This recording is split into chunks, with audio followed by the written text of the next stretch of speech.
Muy buenas noches, increíblemente sensual, increíblemente desechable y probablemente dormido, capital humano. ¿Cómo están? Estoy en Seúl, en Corea. Acá son las 1:20 de la tarde del martes, si no me equivoco. Y creo que para ustedes debe ser, no sé, están en México o en Latinoamérica, deben ser como las 11 de la noche del lunes. Pues para mí ya terminó el lunes de preguntas, ya es martes de nada. Voy a viajar. Ya me toca empezar mi viaje de regreso. Hoy vuelo de regreso a Los Ángeles y de ahí después agarro una conexión a la Ciudad de México. El vuelo de Los Ángeles es un vuelo como de 12 horas, va a estar medio larguito. Y luego el vuelo de Los Ángeles a DF creo que son otras 3 horas, 4 horas, algo así. Entonces bastante cansado. Ayer otra vez no dormí mucho. Una mezcla entre, digo, ya voy acabando el documental, o sea, ya es la última semana literal. Llego al DF y tenemos que grabar un par de cosas, pero pues ya con esto terminamos y cerramos la grabación del documental. Lunes de preguntas, martes de respuestas. Así es, compa, mi Johnny Beltrán. Johnny, tenemos pendiente una batalla escrita, pariente, tú y yo, güey. Y unas retas de Smash también tengo entendido. Básicamente ya terminamos de grabar todo el documental, o sea, el contenido. Miren, hay un robot limpiador automático pasando atrás de mí. El futuro, las máquinas nos reemplazarán. Esto es inevitable, gente. Terminamos de grabar toda la información para el documental, o sea, ya está grabado todo el contenido. Ahora nos tocan prácticamente 2 o 3 meses de edición.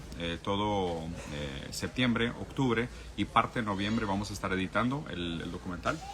El documental va a salir en 3 diferentes modalidades. Primero lo vamos a sacar por episodios durante el mundial y son 28 días de mundial, entonces van a ser 28 episodios cortitos que van a salir en la tele todos los días que haya juego.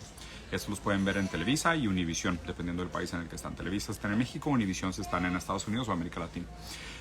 Después de esa primera modalidad vamos a organizar también un formato largo, o sea, un documental en formato largo, que va a ser como de hora y media, hora 40, contando un poco todas las historias. Y luego el contenido va a vivir también en mis redes sociales. Y en mis redes sociales la verdad es que tengo pensado hacer un par de cosas distintas, porque la verdad es que pues, obviamente grabamos muchísimo contenido, pero muchísimo contenido, muchísimas entrevistas súper chingonas con gente súper interesante y unas historias increíbles, güey.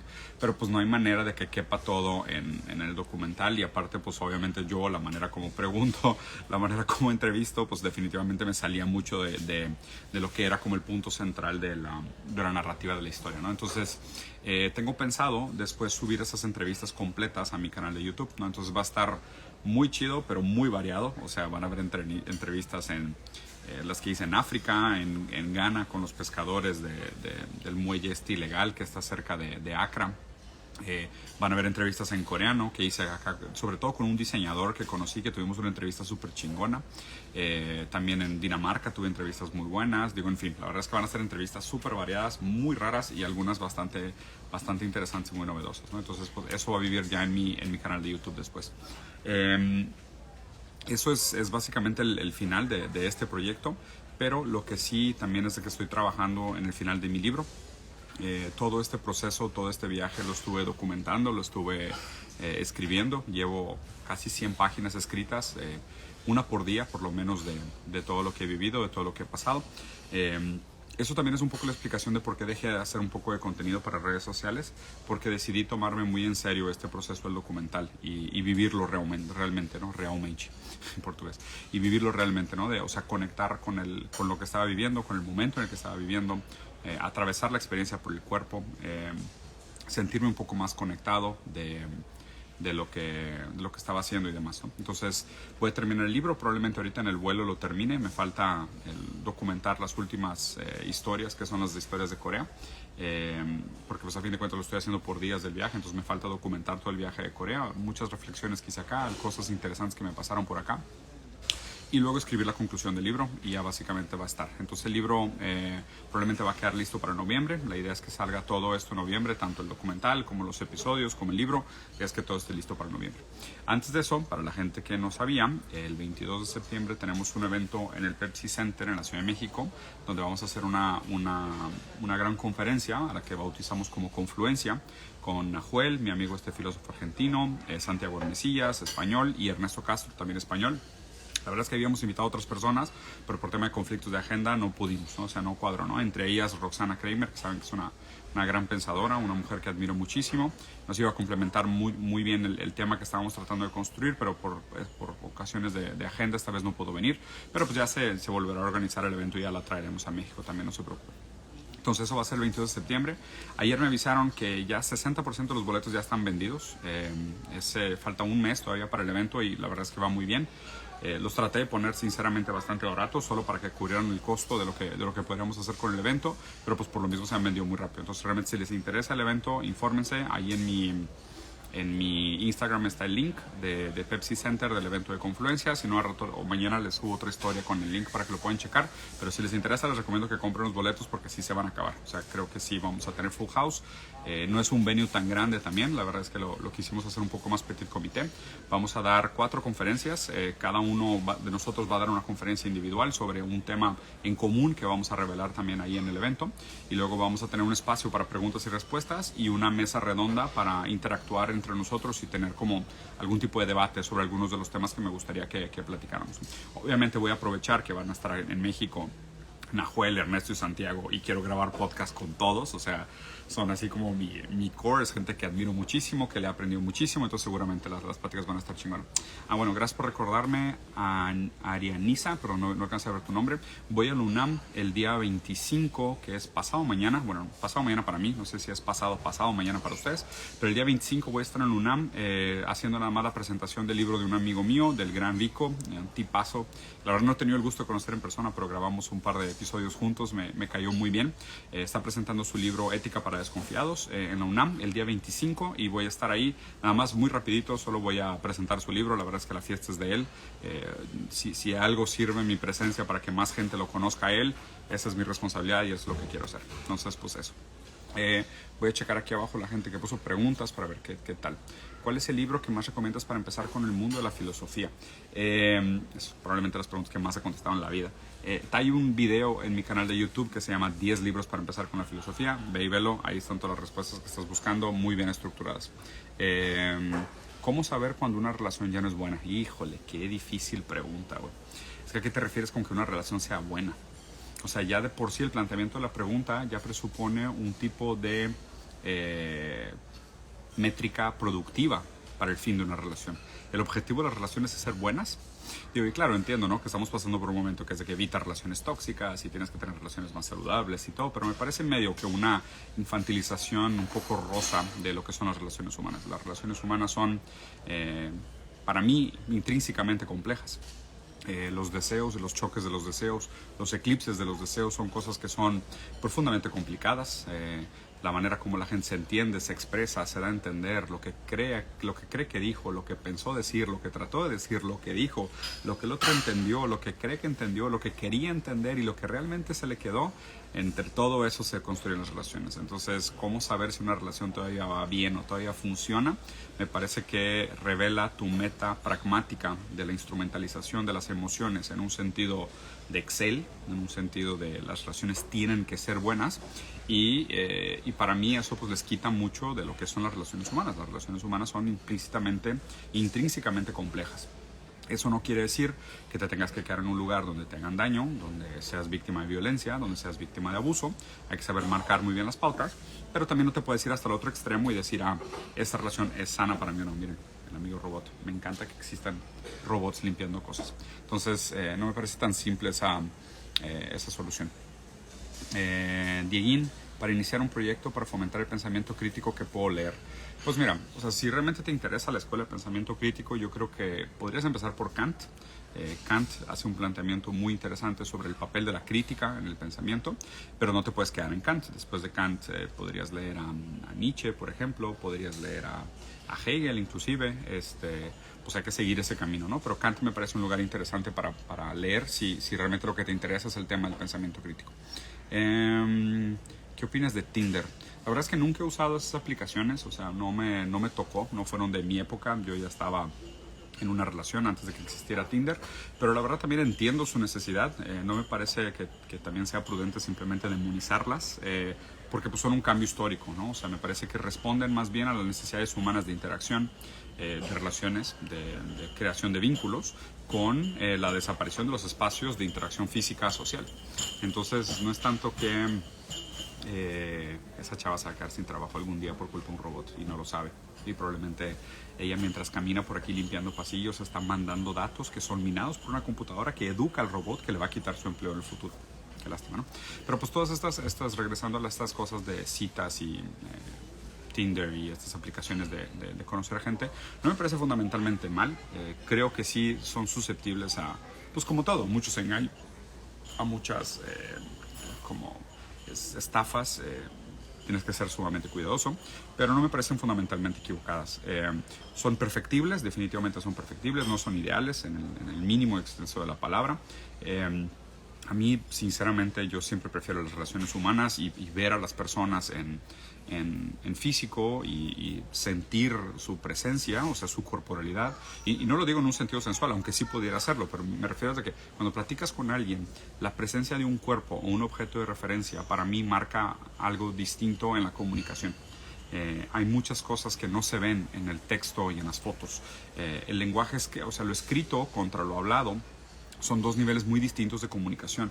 O sea, claro, la comunicación, no solo la comunicación no verbal, pero sino la presencia física en el tiempo y la propia temporalidad. Cuando tú lees un mensaje de texto, tú lees el mensaje de texto también a tu velocidad, con tu tono de voz y con una serie de predisposiciones. Entonces, ya para mí ya se pierde mucho contenido. Yo creo que eso también explica el porqué de la falta de calidad humana de mucha gente para entablar conversaciones en vivo hoy en día, porque estamos demasiado acostumbrados a las conversaciones escritas, donde te puedes tomar el tiempo de pensar una respuesta, donde puedes editar, donde puedes corregir la ortografía. Entonces, no sé, como que siento que se pierde un poco ese valor de la espontaneidad de las interacciones humanas, de que surja quién eres a través del lenguaje, ¿no? Que es donde más probablemente surge el sujeto, porque el sujeto es hablado por el lenguaje. Entonces me parece que es importante, mientras más les sea posible, y entiendo que para mucha gente no lo es, pero mientras les sea posible, me parece importante que traten de complementar estas aplicaciones de citas con interacciones en el mundo real. Y lo otro es que siento que promueven algún tipo de hiperpromiscuidad o hipercelibato, ¿no? Es bien raro. ¿Qué digo? Que también es contingente histórico, por ponerlo como hipersexualidad y hipercelibato, simplemente lo marca en contra de una supuesta sexualidad sana anterior, lo cual la verdad es que ya ni siquiera estoy seguro de que exista tal cosa como una frecuencia o intensidad sexual sana anterior, ¿no? Me parece que la manera como se dan o se construyen las relaciones humanas son contingencias históricas, o sea, son sintomáticas de las relaciones y condiciones materiales de una época. Entonces, de nuevo, el tema de Tinder y estas aplicaciones, pues es lo que nos tocó vivir en este momento histórico por la manera en cómo nos podemos relacionar. Mi recomendación, de nuevo, es esto, para que no caigan en este simplismo objetificante del otro a través de su representación del avatar digital, pues mejor traten de conciliar o construir una relación que también tenga un aspecto físico muy importante. A ver, ¿qué más?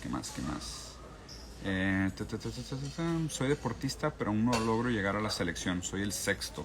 Me falta dinero y me está orillando al retiro. Híjole, la neta es de que he escuchado eso que comentas de la dificultad de la carrera deportiva, es probablemente lo que más he escuchado durante este documental. Te das cuenta que las profesiones deportivas son una molina de carne, ¿no? Y me parece inclusive un poco descorazonante ver como a muchos niños, sobre todo en los países más pobres, sobre todo los países como, no sé, lo vimos mucho en Ghana, lo vimos en Perú, lo vimos en Guatemala, en Argentina, en Brasil también definitivamente, que muchos niños empiezan a jugar fútbol y cuando se les ve el talento, la familia inmediatamente les pone una presión gigantesca de tú nos tienes que sacar de la pobreza. Y sumamente injusto, porque pues esto nada más es sintomático de la ineficiencia de la meritocracia, de la inexistencia de la meritocracia inclusive, pero además también lo que hace esto psíquicamente sobre los niños y las niñas es terrible, porque les pone un peso de es tu talento, es tu pasión y ahora eres tú la salvación de toda la familia. Y estamos hablando de niños muy chiquitos, hasta 10 años de edad, pobrecitos. O sea, yo los entrevisté personalmente. Y obviamente a medida que van subiendo, se van dando cuenta lo complejo que es realmente tener una carrera rentable dentro del mundo deportivo y menos todavía tener una carrera en la cual puedas mantener a toda tu familia, ¿no? Que es lo que pasa en el caso de los megajugadores de las superestrellas que acaban comprándole casa a su mamá y carro a los hermanos y pagando el divorcio de los primos y lo que tú quieras, ¿no? Entonces sí es un mercado muy tortuoso donde se revelan muchas de las diferencias y asimetrías estructurales de nuestro momento histórico, obviamente el capitalismo tardío, ¿no? Entonces es algo que trato muy a profundidad en el documental, porque a fin de cuentas algo que es así como mi eje rector para la creación de este documental es que si la política es guerra por otros medios, el fútbol es política por otros medios, ¿no? Entonces en muchos países es más evidente, queda muy muy evidente que el fútbol pasa de ser un deporte, un hobby, un simple ejercicio y se vuelve algo muy complejo, muy político, muy cultural, muy económico, ¿no? Entonces acaba con una carga terrible. Bueno, la madre con lo jodido que me veo. Bueno, esto pasa con tu cara cuando 3 meses no duermes una noche entera, estás en el sol todo el día sin ponerte bloqueador, porque por más que me lo recordaban a diario no lo hacía, y comiendo muy mal. Entonces, pero no se preocupen, ya regresaré a casa y me cuidaré y espero regresar a una forma más presentable.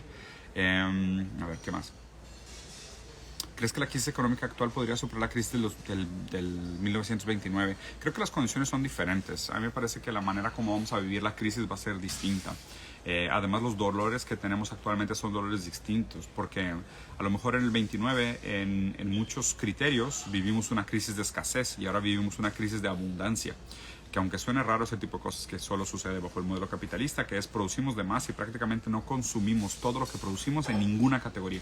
Todas las categorías tienen implícitamente algún tipo de desperdicio bajo el capital, porque el capital, de nuevo, recuerden, lo único que le interesa son los márgenes de ganancia, no le interesa no tiene ningún criterio moral, es un sistema amoral que no tiene ninguna preocupación por el bienestar humano ni por el medio ambiente, lo único que quiere es maximizar las ganancias. Entonces, me parece que la crisis que vivimos ahorita es una crisis de abundancia, de exceso de productividad, que genera problemas como la migración, el colapso de la demanda agregada, crisis naturales, estrés, problemas mentales, en fin, el tráfico de humanos, la precarización de las condiciones laborales, va por ahí más el tipo. Entonces no creo que sea comparable el dolor, simplemente me parece que la manera como vamos a sufrir las crisis es distinta, ¿no? Y piensen que tal vez esta no sea la última crisis que les va a tocar en su generación. ¿Cómo haces para hablar tanto y hablar tan fluido? Joder, gracias, lo tomaré como cumplido. Yo no creo que hable tan fluido, sinceramente creo que lo he perdido un poco. Antes creo que hablaba un poco mejor. Ahora me ha pasado que, bueno, sobre todo ahora en el viaje que he estado practicando y usando muchos idiomas, porque aparte en este viaje les saqué, o sea, les desempolvé todos mis idiomas que tenía guardados, que tenía siglos sin usar, el italiano, francés y la madre, y pues hacer entrevistas y hablar con gente en italiano y en francés fue una chinga, y otra vez regresar a Brasil y entrevistar gente en portugués, y luego fuimos a Portugal, de hecho fuimos a visitar un equipo LGBT en Portugal, increíble, unas entrevistas, güey. No les puedo explicar, güey, de las mejores prácticas que he tenido en mi vida, güey, pero chingoncísimas. O sea, les doy así un micro adelanto. Platiqué, es un grupo de, la gran mayoría eran hombres homosexuales que fundaron este equipo de fútbol en Portugal. Muchos de ellos, inclusive jugadores profesionales que se retiraron porque sentían una agresividad y una violencia a su preferencia sexual dentro del fútbol profesional. Entonces tuvieron que escoger entre ser quienes ellos son, con sus preferencias sexuales, o ser jugadores de fútbol. Y tuvieron que escoger entre estos dos lados de su personalidad, por decirlo así, o estos dos componentes de su deseo, el deseo por el fútbol y el deseo por la sexualidad, ¿no? Entonces estos chavos fundaron su propio equipo, muy abierto, sumamente inclusivo, con una filosofía preciosa. Pasé un día con ellos, ahí jugamos soccer, estuvimos interactuando, gente súper chida. Y uno de los chavos aparte me hizo un comentario que me encantó, güey. Él me dijo, después de la pandemia, obviamente con el problema del colapso social y el crecimiento de las plataformas digitales para la interacción, sobre todo la comunidad LGBT sufrió mucho de la ausencia de espacios no sexualizados para la interacción. Se escucha la frase. La comunidad LGBT después de la pandemia sufrió por la ausencia de espacios no sexualizados para su interacción. O sea, y lo digo por él, o sea, son cosas que él me dijo, no estoy aquí, sinceramente no estoy poniendo nada de mi cosecha. Miren, en el futuro nos van a reemplazar. Está muy cool esta idea de, para él, los lugares que sobraron para la comunidad LGBT eran lugares como pues, los bares, los antros, o sea, los lugares que son LGBT friendly. pero que acaban teniendo un componente sexual bastante cargado. Entonces, que no permite el tipo de interacción que no tiene como fin o meta algún tipo de interacción sexual. Y obviamente pues eso también lo que él le comentaba es que ayuda a quitar el estigma de la promiscuidad de la supuesta comunidad LGBT, lo cual también pues acaba siendo un mito, ¿no? Entonces me pareció preciosa la conversación y aparte tuve que tener esta conversación en portugués y aparte su portugués de Portugal estaba muy muy cabrón, la neta es que la pasé muy bien y tuve unas pláticas súper chingonas. A ver, otra más. ¿Crees que ¿Cómo te sientes después de esta época de viaje? ¿Lleno, vacío? ¿Qué opinas de esas personas que viajan para encontrarse? Pues, no sé, o sea, la verdad es que, o sea, yo disfruté muchísimo el viaje. Creo que esta segunda parte estuvo un poco larga. Siento que ya llevo demasiados días lejos de mi casa. Extraño mucho a mi familia. Extraño demasiado a mis hijos. Es hasta raro. Ustedes saben que amo ser papá y es de mis profesiones favoritas en el mundo. De hecho, mucho en el libro también para mí fue una reflexión de la figura paterna, de qué significa para mí ser padre, de haberme topado fui a la ciudad de Manaus en Brasil, de donde es mi papá biológico, con el cual no tengo prácticamente ningún contacto, y pues regresé a Brasil, que es mi país natal, me revolvió y básicamente hizo reflorar una serie de sentimientos y pensamientos que creo que tenía pues negligencia o escondidos, olvidados o reprimidos, sublimados definitivamente. Y me pregunto mucho, y lo hice de una manera escrita, reflexionar mucho sobre el rol de la figura paterna. Y claro, todo el tiempo también pensando en mi propia ausencia como figura paterna durante estos meses de grabación. Y el rol de la paternidad en un sentido, ¿sabes? Aquel que sale de su reino para derrotar a aquellos monstruos que amenazan a su reino, pero el estar fuera de su reino también permite que se genere un tipo de caos que es otro tipo de riesgo al reino, ¿no? Y digo, no me estoy poniendo como un rey ni nada, me estoy poniendo como un soldado más, pero en el sentido de, o sea, yo salgo de mi casa con un tipo de búsqueda moral o ética por ver cambios sistemáticos en el mundo como me gustaría que fuese en el futuro, pero al mismo tiempo dejo un vacío en mi casa que me pregunto constantemente pues cómo mis hijos tomarán ese vacío, ¿no? De no estar ahí como figura paterna en ese momento por estar supuestamente haciendo algo en el mundo. Y claro que no lo hago completamente de manera altruista, sino que definitivamente hay definitivamente una ganancia individual en este proceso, en este viaje. No lo niego, o sea, claro que hay algo para mí, ¿no? O sea, esto no puedo decir que vivo completamente para los otros, que me parece algo pues, muy inocente, muy superficial y aparte es mentira. O sea, nadie vive solo para los otros. Entonces, sí, vivimos para complacer el deseo del otro, pero pues hay un proceso de goce, hay un proceso de generación de reedición del deseo propio a través de tratar de cumplir el deseo del otro. Entonces, definitivamente, no lo pondría tanto así como encontrarme a mí mismo, porque pues, esos temas de encontrarte a ti mismo sí me parecen un poco New Age y no entiendo a qué se refieren. O sea, no entiendo a qué se refiere uno con encontrarse a sí mismo en los viajes. Más bien mi meta era un poco más encontrar al otro. O sea, gran parte de mi predisposición a este viaje era escuchar historias. Más que contar historias, más que pensar sobre mí y demás, que creo que es algo que naturalmente se fue dando y no lo pude resistir, lo más importante fue escuchar realmente a los demás, o sea, escuchar las historias en primera mano, quitarme un poco los estigmas sobre lo que yo pensaba del mundo, en algunos casos confirmarlo, porque pues así es, pero en muchos otros casos toparme con la realidad del mundo que yo no tenía idea, que yo no conocía. Es la segunda vez en la vida que me toca o tengo el privilegio de hacer un viaje de este tipo. Había hecho uno primero cuando estaba trabajando sobre el tema de comida y mi enfoque fue entender la relación entre el ser humano y el alimento, que me abrió mucho los ojos a la realidad del mundo. Fue un tema que me interesó muchísimo durante muchos años de mi vida y ahora tengo esta oportunidad nuevamente y ahora sí le dimos la vuelta al mundo, o sea, porque literal, o sea, fuimos de Argentina hasta Nueva York, o sea, pasando por todos los países de América, prácticamente todos los países de América, y luego en la segunda ronda llegamos a Madrid, y luego de Madrid, Porto, París, Italia, Dinamarca, y luego fuimos a África, luego fuimos de África, regresamos a Roma, y luego no me acuerdo más a dónde, y luego fuimos a Tailandia y luego terminamos en Corea y ahora de Corea voy a volar a Los Ángeles, o sea, literal le voy a haber dado la vuelta al mundo en un par de meses. Entonces obviamente es una situación sumamente privilegiada, lo reconozco. Espero haber aprendido lo suficiente para regresar con otras perspectivas sobre el mundo. Les comenté antes de viajar que yo estaba un poco cansado de mis propias ideas, de mis propias nociones. Necesitaba este momento de separación, de distancia, de reflexión sobre lo que estaba haciendo, sobre lo que quiero hacer. Estoy en el momento sumamente enamorado de los documentales. Creo que hay algo muy bonito en contar historias, en escuchar historias. Obviamente también yo les doy mi ángulo, ¿no? O sea, trato de plantear preguntas que puedan detonar para la propia persona un planteamiento distinto sobre lo que él quiera contar, o tratar de aprofundar o indagar más a detalle en algunos temas que al principio podrían parecer temas un poco más superficiales. Entonces, la verdad es que creo que el documental tiene mucho potencial. Me encantaría hacer más. Creo que es un medio y un formato que tiene futuro. A mí me agrada, me gusta mucho esto. Hay varios temas que ahora se me antojan investigar. Entonces, que no les sorprenda si sigo haciendo documentales. No voy a ir a Qatar. Fue parte del acuerdo de participar de este proyecto. De hecho, una de las cosas que les dije es que mi posición referente a Qatar como host del Mundial me parecía equivocado. Soy sumamente crítico. Creo que el fútbol es una plataforma global, democrática, inclusiva, que le pertenece a todos y a nadie. Y lo que hace el dinero es que Qatar se adueñe del fútbol a través de la FIFA, ¿no? Entonces, lo cual pues revela una serie de problemas. Mira, aquí está mi compa Gael Sandoval, que de hecho es un gran futbolista mexicano. Compa, tú sabes de lo que estoy hablando.